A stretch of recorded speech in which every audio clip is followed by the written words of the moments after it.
Kim, I do have a question for you. Mhm. So you talked about the VPP, and the reason I'm bringing this up is because during the open office hours that we had in February, somebody, we were talking about supply chain issues and some of the issues regarding that. And so one thing that came up, I'm kind of going off memory here, but somebody had asked about, is the VPP only allowed for wholesalers and manufacturers to input any supply chain issues? I know there's something on GSA Advantage now that will allow them to input information if it marks it basically as a different code if there's an issue with supply chain on it. Is it only for manufacturers and wholesalers, or can just distributors and vendors do that as well? Do you know? As far as I know, it's for manufacturers and wholesalers. I don't know, but I can find out, but I think it's just for manufacturers and wholesalers. I thought so too, and Yeah. the way that it reads, but I thought I would just reiterate that because I know that was something that came up during one of our open office hour events. So, okay, thank you. Any other questions we have that anybody have for Kim? Nope.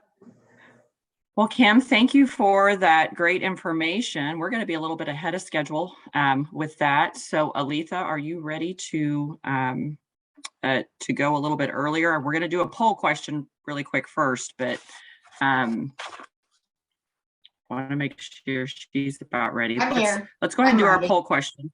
Okay, perfect. I didn't want to put you on the spot. So our next poll question we have is regarding mass consolidation. And so the question is, have you completed all action items for the mass consolidation? So you can either mark yes, no, or I have no idea. So we'll give it 20 seconds for you to respond to that poll question there.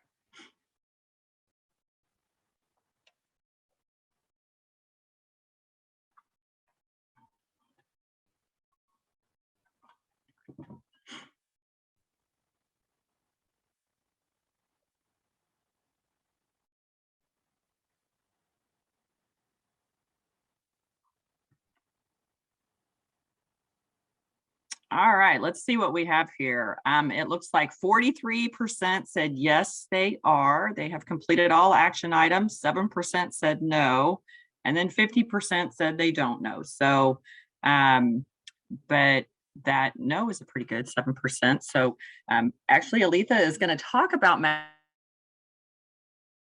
and hopefully we can, for those that don't know and haven't finalized it, maybe they can get some information that will help them finalize it. All right, Aletha, are you ready?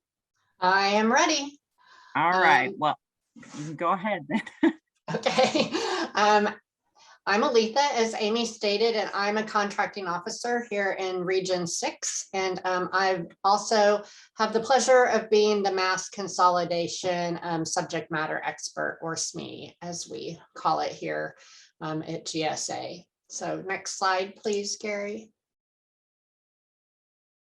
So this is the agenda for my session. The majority of my presentation will be to go over the continuance of the phase 3 process in the mass consolidation, and then we'll talk a little bit about the upcoming refresh and a few other reminders. So phase 3 only applies to contractors that hold multiple contracts. So if you do not hold multiple contracts, then this phase does not affect your company. So hopefully all of those contractors that said they don't know, don't have multiple contracts, and you don't need to worry about it.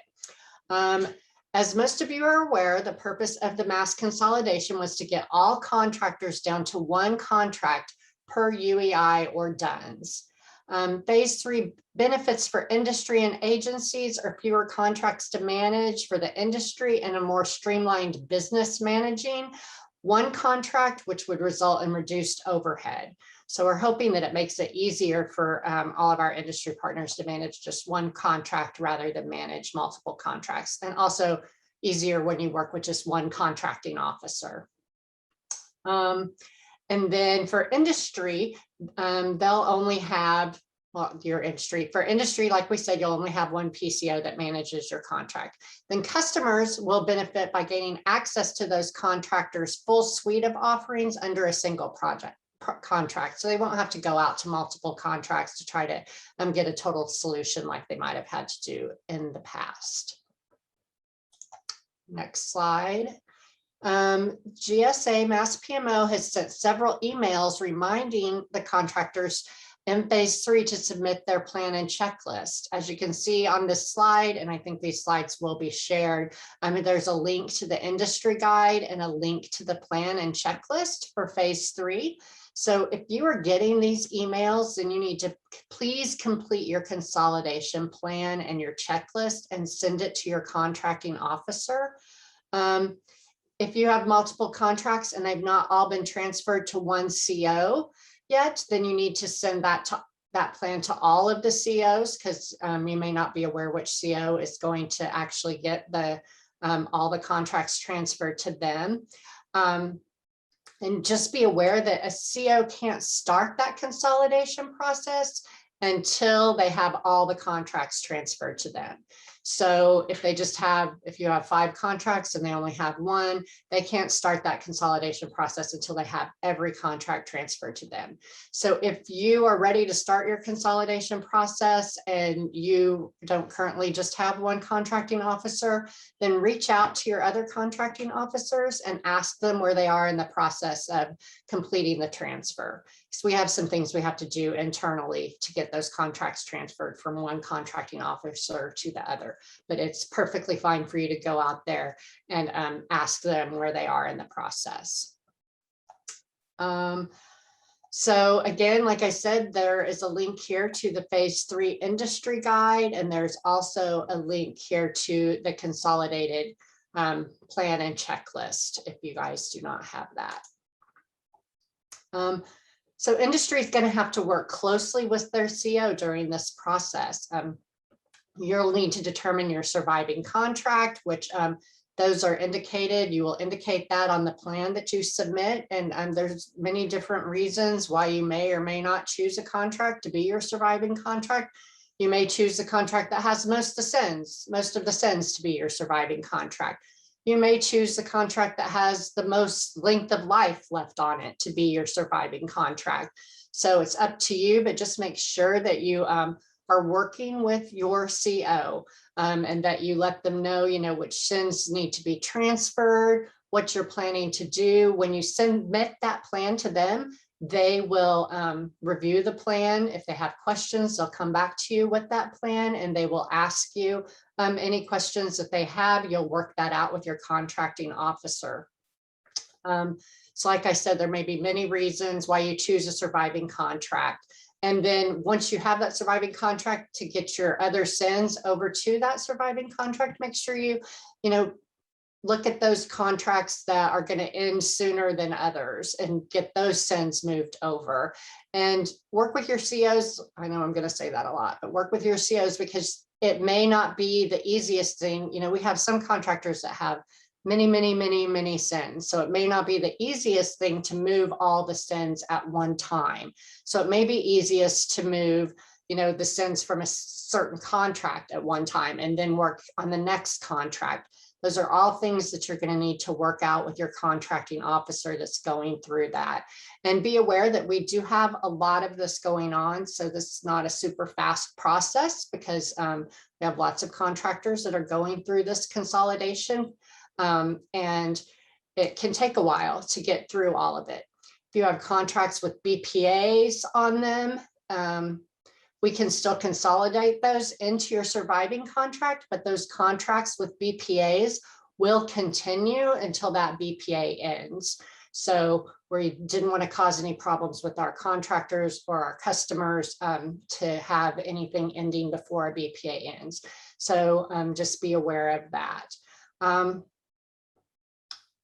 And then something else that all of the contractors need to be aware of is when we move a sin from one contract to another, we are required to go through another price analysis. So we will be reviewing your pricing. I understand that it was considered fair and reasonable previously, but we still have to do it again when we move it over to the other contract.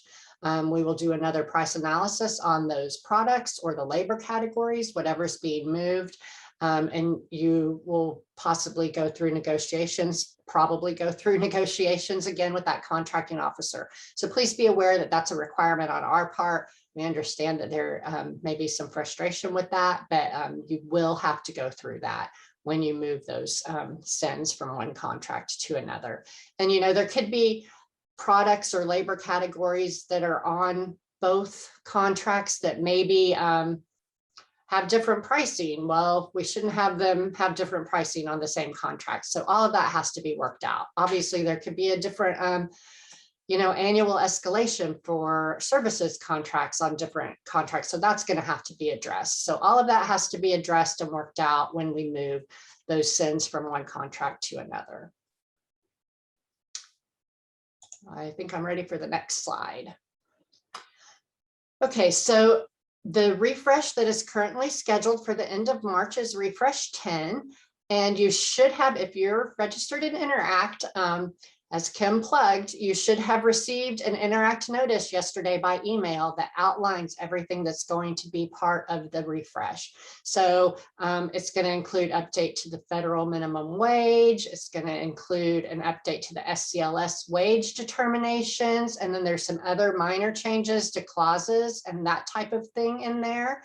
There is revisions to the furniture subcategory, but I'm not going to go into that because it's not our category, so I won't be going into that, but that Interact post does explain what is happening with the furniture category. As Kim stated earlier, specifically for us in Region 6, we are combining sends 561-210 SB and 541-513 into one send, and that send will now be 561-210 SB. These sends offered the same services. The send titles were Smart Building Systems Integration and Smart Building Systems Integrator. So they were very, offering all the same services. So it was confusing to our customers and also confusing to our industry partners as to what send they should be utilizing, what send they should offer under. So we are combining all of those into one. As Kim said, if you hold only 541-513, please make sure to submit a modification to add 561-210 SB, because when this refresh goes through, your contract, if it's only under 541-513, will no longer be showing because that SIN is going to be removed. So it's very important that you reach out to your contracting officer. I know Kim has sent multiple emails on this, and the contracting officers are aware of it also. So just make sure that you take care of that if you are under this SIN. And then another thing to be aware of is that the refreshes, as they go out now, they stack. So if you forgot to accept refresh 9, it'll disappear and you'll get refresh 10. And when you accept refresh 10, it's stacking. So everything that changed on every refresh previously to that will be included in the latest mass modification. So be aware of that. And I think generally we would like these to be accepted within 90 days. That used to be a requirement. I'm not necessarily sure if it still is anymore, but they should be accepted within 90 days. So these are just a few reminders. As Kim talked about, we have the modification guidelines. So please review these guidelines. They're periodically updated on the website. They outline everything that is required when submitting different types of modifications. You can also access templates on our website for the different cover letters, for the different types of mods that you would want to submit. So if you're doing an ad mod, there's a template for that. If you're doing, an EPA, there's a template for that. So that you can make sure you're covering everything that we say is required in a cover letter.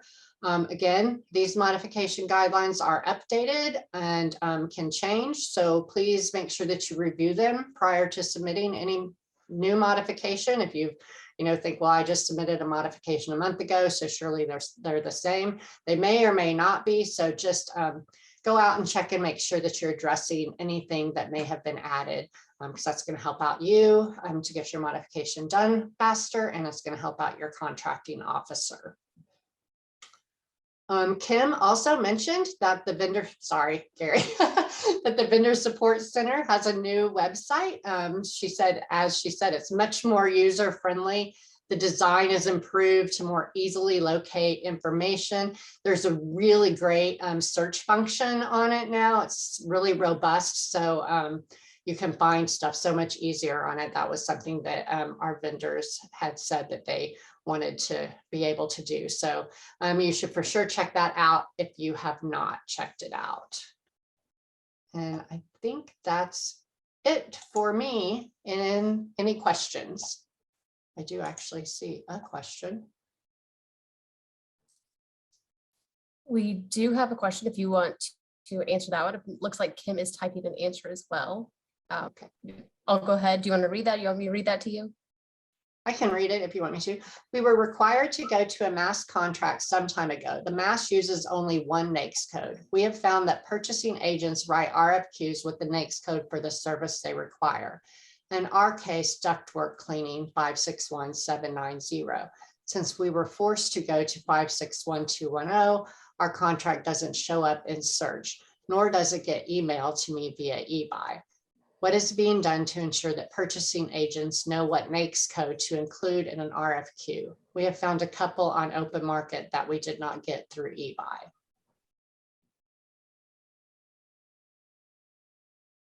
I don't know if Kim, did you want to answer that or do you want me to go ahead? You can go ahead, Alita. Okay, so we are aware of that. And if I say anything wrong, then Kim will correct me. We're aware of that issue, but we are trying to let our customers know and training our customers on where they should be putting their RFQs and what NAICS that they should be using. And the NAICS that should be used is the NAICS in the solicitation and in the contract. Did you have anything to add to that at all, Kim? I do not. Okay. What did you state reference to updating SCA wage determinations? So in this new refresh, we include all of the SCLS wage determinations in our solicitation. There's a link to them on the available offerings page. And so those will be updated in this next refresh. Hopefully that answers the question.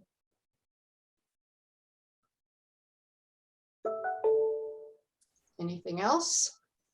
There's nothing in the chat. That was the last question. So I think that covers everything.